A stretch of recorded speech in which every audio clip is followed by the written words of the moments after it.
speech in New York as the city reportedly flagged the fingerprints of its unvaccinated teachers to the FBI. An attorney representing those educators is talking about it in federal court. Listen to this.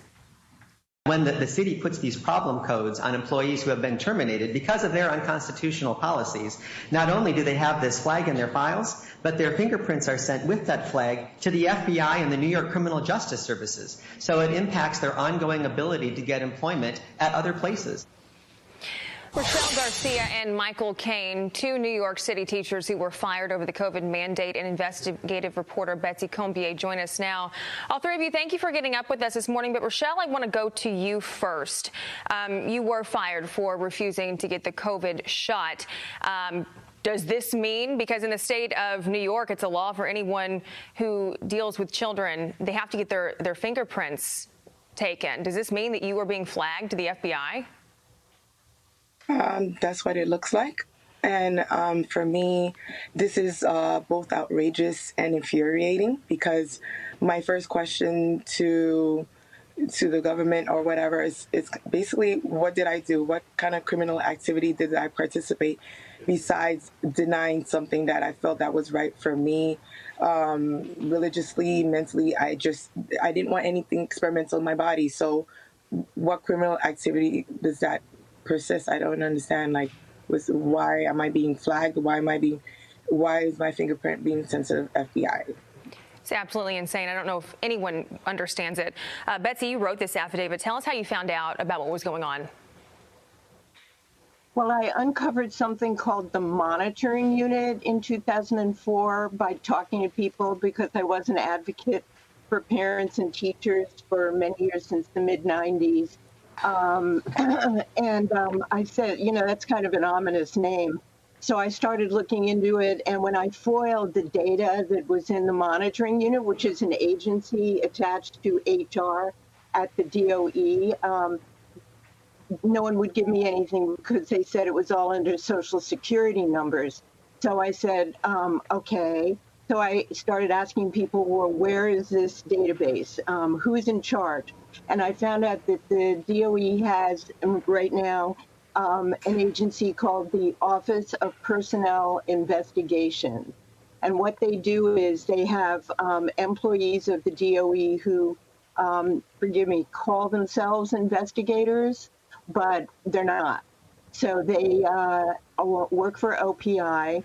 And when they get an accusation from anybody, it doesn't matter who, well, the principals send it to them, but the original complaint against somebody could be made by anybody, that this employee, that employee did something wrong, then they start putting the code on the file. And I think that that's outrageous, like Rachel said, because no one is told why it's there, what they did, and in most times, in my experience, the person did nothing wrong. This is simply made up.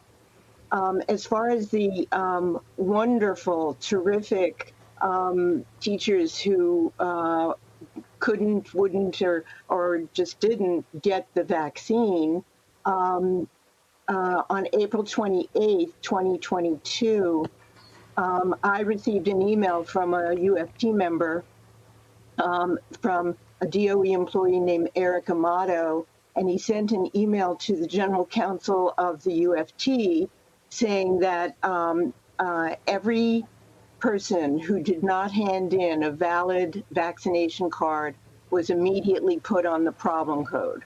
The problem code. When I got that, right, and you wonder what that problem code is. Michael, you wrote a blog post that went viral worldwide. In it, you said, I believe that NYC unvaccinated educators were being set up to be viewed as right-wing extremists or even terrorists. Tell us why you wrote that. Well, we have seen people like Dr. Peter Hotez saying that those of us who want choices over what go into our body should be treated by the the agencies like NATO and Homeland Security and what they do to extremists. But the truth is, I don't know exactly what happened, and we need an investigation. I'm talking right now to members of the Common Sense Caucus in City Hall. They are outraged by this, and we will be calling on Mayor Eric Adams in New York City to investigate this thoroughly. I have my opinions about what happened, but we don't know until we have a thorough investigation. It must happen. And Michael, really quickly, do you know what the state's response has been to this? Really, this is for any of you. Has the state responded to this lawsuit? No. They have not responded to this affidavit. This has now been stated in open court. It's been viewed millions of times around the world now. We've heard nothing come out of New York City. So, you know, put up or shut up. Tell us what's going on. Otherwise, we have to assume this is true and investigate. Right. And the more this gets out, the more they're going to have to say something. They cannot just stay silent, especially if this gets, you know, out in the open and it really, you know, makes some waves. Good luck to all three of you. I'm so sorry this happened to you. And what a bizarre situation to be in. Rochelle, I guarantee you never thought that this would happen, just wanting to be a teacher. No, I think this is an invasion of our privacy. I just wanted, I have some questions. Like Michael, I have some ideas as well where this is going. Right. So we have to stop them in their tracks now. And I just want to say one more thing is that I don't thrive on fear, and I feel like that's what they're trying to do. If we were able to hold the line this long, you know what?